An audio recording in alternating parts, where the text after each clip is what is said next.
আকবৰ আৰু বীৰবলৰ সাধু। মানুহৰ হাতৰ তলুৱাত নোম নাই কিয়? এদিন দৰবাৰত উত্থাপিত এই প্ৰশ্নটোৰ উত্তৰ উপস্থিত সভাসদসকলৰ কোনেও বাদশ্বাহ সন্তুষ্ট হোৱাকৈ দিব নোৱাৰিলে।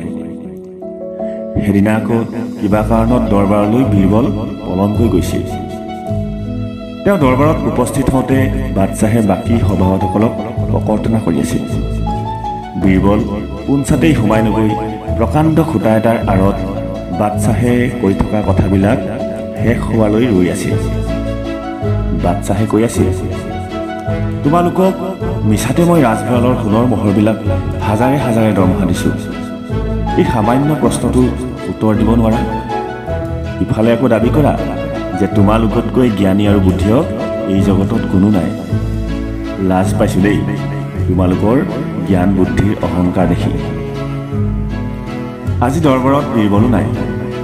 তেওঁ থকা হ'লে এক টিলিকতেই এইটো প্ৰশ্নৰ উত্তৰ দিলেহেঁতেন। তেওঁৰ সফলতাটো তোমালোকৰ কম ঈৰ্ষা নহয়। তেওঁৰ জ্ঞান বুদ্ধি স্বীকাৰ কৰাটো দূৰৈ কথা, তেওঁক তোমালোকে হিংসাহে কৰা। বাদশ্বাহ ৰ'ল। দৰবাৰ কাষ পৰি যেন গৈ আছে। বাদশ্বাহে আৰু কিবা কয় নেকি শুনিবলৈ ৰৈ একো নোকোৱা যেন দেখি বীৰবল সোমাই গ'ল আৰু বাদশ্বাহক অভিবাদন জনাই নিজৰ আসনত বহিলগৈ।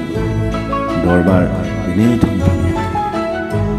বীৰবলে কাৰণটো বুজিছে, কিন্তু একো নুবুজাৰ ভাৰ ধৰি তেওঁ সুধিলে, জাহাপনা, কিবা গুৰুতৰ বিষয়ৰ ওপৰত আলোচনা চলি আছে নেকি? ময়ো ভাগ ল'ব পাৰিম নেকি?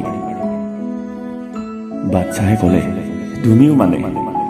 তোমাৰ বাহিৰে মোৰ হুৱে বাৱে আছে কোন বীৰবল? সোধক জাহাপনা, মোৰ জ্ঞান বুদ্ধিৰে আপোনাক সন্তুষ্ট কৰিব পৰাকৈ মই উত্তৰ দিবলৈ চেষ্টা কৰিম। আকবৰে ক'লে, মানুহৰ হাতৰ তলুৱাত নোম নাই কিয়?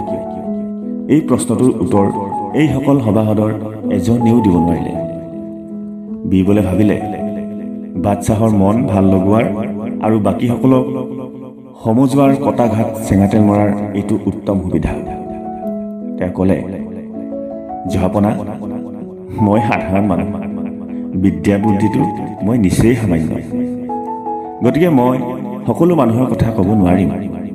কিন্তু আপোনাকে ধৰি এই সভাত উপস্থিত সকলৰ হাতৰ তলুৱাত নোম নোহোৱা কাৰণটো মই বিচাৰি পাইছোঁ। কোৱা বীৰবল, আমাৰ কথাকে কোৱা। বাদশ্বাহে অনুমতি দিলে।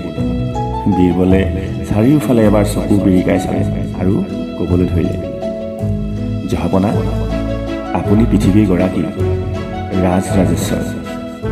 ল'ৰালিৰ পৰা আপুনি ধন সোণকে দান কৰি আহিছে, পুৰস্কাৰকে দি আহিছে। এতেকে আপোনাৰ হাতত ধন সোণৰ গহনি ইমানেই খাইছে যে তাত আৰু নোম গজাৰ উপায় নাই। আকবৰে গোফ কোচাৰ তলেদি মিহি হাঁহি এটা মাৰিলে আৰু সুধিলে, আৰু তোমাৰ কিয় নাই?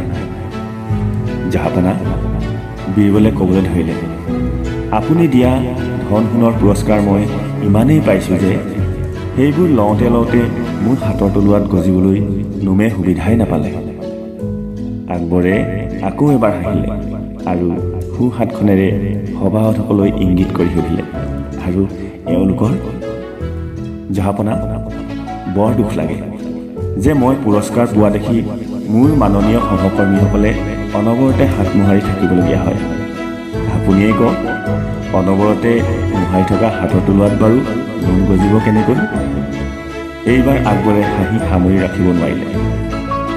তেওঁ হা হাকৈ হাঁহিবলৈ ধৰিলে। সভাসদসকলে লাজত মূৰ দাঙিব নোৱাৰা হ'ল।